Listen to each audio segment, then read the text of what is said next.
giving my opinion on my 5 favourite WWE Money in the Bank cash-ins. Now, this is only from the men's side. I'm not including the actual ladder match they had or how they won the actual contract, the briefcase. Literally just a cash-in. This is my own personal opinion.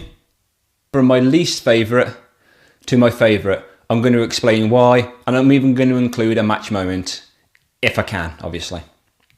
So, number 5 is going to be Damian Priest cashing in on Drew McIntyre at WrestleMania 40, Night 2, WrestleMania 40 Sunday, whatever you want to call it. Drew finally wins his world title in front of a crowd. Perfect. But he has to go and gloat to CM Punk, doesn't he? He couldn't have just walked away. Like that cop from Saw 4. He should have just walked away. You have no idea what I'm talking about, do you? Anyway. So then you hear Damian's music just kick in. Right, CM Punk's like, yeah, I know what's happening. So to me, it had to be the match moment because the match was literally just a South of Heaven chokeslam, which is brilliant. But if there's only one thing that happens in there, then I guess that's the only thing that can be the match moment. But yeah, Drew finally gets what he wants. Can't let it slide with CM Punk and just tarnishes everything. He was champion for less than 6 minutes. Yeah. Then we go on to number 4. I know. Dolph Ziggler cashing in on Alberto Del Rio the night after, I believe it was WrestleMania 29. Del Rio had a leg injury or whatever it was. Dolph comes out, okay, and you're thinking to yourself, finally it's going to happen. Then you see Alberto Del Rio basically getting, the offense, if that's the correct word. Yeah, the offense. You're thinking, oh, he's actually going to lose now. Right, so that's what the match moment to me is when he's got the cross arm breaker on. I was just like, nah, they're going to screw Dolph Ziggler over again. And then he actually wins it. I was like, that's brilliant. Everyone wanted him to win, and he won. Number 3 for me is got to be Big E. Yep. You see, Bobby Lashley was injured again. I think it was his leg or whatever it was. He puts Randy Orton through a table, climbs into the ring. Big E's music hits. He's coming down. Yep. Then you've got him basically going I want to cash in, obviously. Bobby's like, no. But you can see a little smile on his face when Big E's walking down the ramp. And for me, the match moment has got to be just the very ending of it. Big E hits his finisher, the big ending, I believe it's called. And the roar of the crowd was just unbelievable. Super loud. I mean, I thought Damian Priest saying, I'm cashing in right now. And then Michael Cole saying he's cashing in right now was, yeah. That was pretty loud. One of the biggest crowd reactions, I'd say, in my opinion. Different.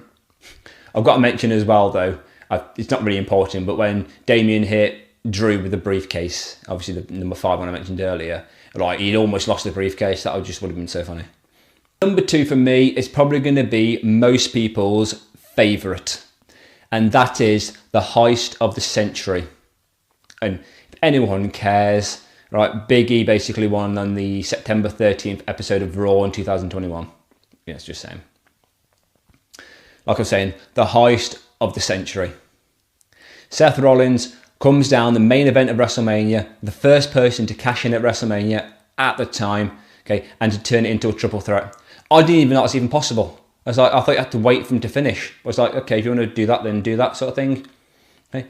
He goes in, okay, cashes in, right, stomps Brock Lesnar, makes sure Reigns is out, okay, goes for a second stomp to Brock Lesnar, okay. Now this is the match moment. When he goes for the second stomp, okay, goes straight onto Brock Lesnar's shoulders. Obviously, I'm assuming he's going to go for an F5. You're not just going to carry him around for a while. He could do. Okay, right, Seth's struggling. Roman hits Brock with a spear. Okay, takes Brock straight out. And that means Seth can get the curb stomp and then the win. Brilliant. Now, I bet you're wondering, yeah, what is number 1? Okay, and it's going to have to be the very first ever Money in the Bank cash-in with Edge when he cashed in on John Cena after he'd just been through an elimination chamber. He's battered, he's bruised, he's bloody. New Year's Revolution 2006. Vince McMahon comes down, basically explains he's cashing in, all this is the world's longest cash-in. Okay? Because to me, this has got to be number 1. I had no idea you could actually do that. I assumed it meant, right, at the time, obviously, this is probably me just being an idiot, okay? You had to say when you wanted it to be done, like for the future. Like you go, okay, I'm going to cash in at WrestleMania, the Royal Rumble. I didn't know you could physically do it there and then. So I'm not shocked as, oh, okay. Then, okay, Edge hits him with a spear, okay, match moment, okay. John Cena kicks out. I'm like, okay, they're going to screw Edge over again here. Oh, what's going on here? Nah, hits him with another spear. Edge wins his first world title and has an amazingly long first world title run. I think it was 21 days. Oh, I don't know. Like Triple H said, I had a nap. Yeah. But they are my 5 favourite, from least favourite to my favourite. So we've got Damien at Mania 40, Dolph the night after WrestleMania 29, Big E September 13th, 2021, Seth Rollins going into the triple threat match at Mania 31, WrestleMania 31. Okay, and then obviously my personal favourite and the best, in my opinion, is Edge cashing in on John Cena in New Year's Revolutions 2006, because everyone thought he was going to do it at WrestleMania.